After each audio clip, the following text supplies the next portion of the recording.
डाव्या हाताची मुठी घट्ट करा, उजव्या हाताने आपला कान पकडा आणि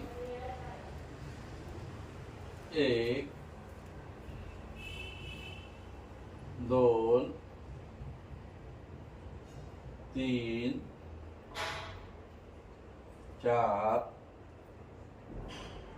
5 आणि 6. पुन्हा आता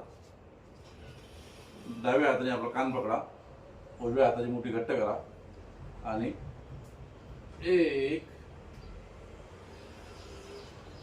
2 3 4 5 6.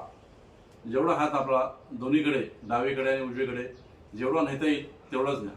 जास्त तुम्ही ताणण्याचा किंवा शरीरावरती लोड येईल असं करण्याचा मुळीच प्रयत्न करू नका. जेवढा शक्य होईल आपल्याला तेवढाच योगा करा आणि स्वस्थ राहा.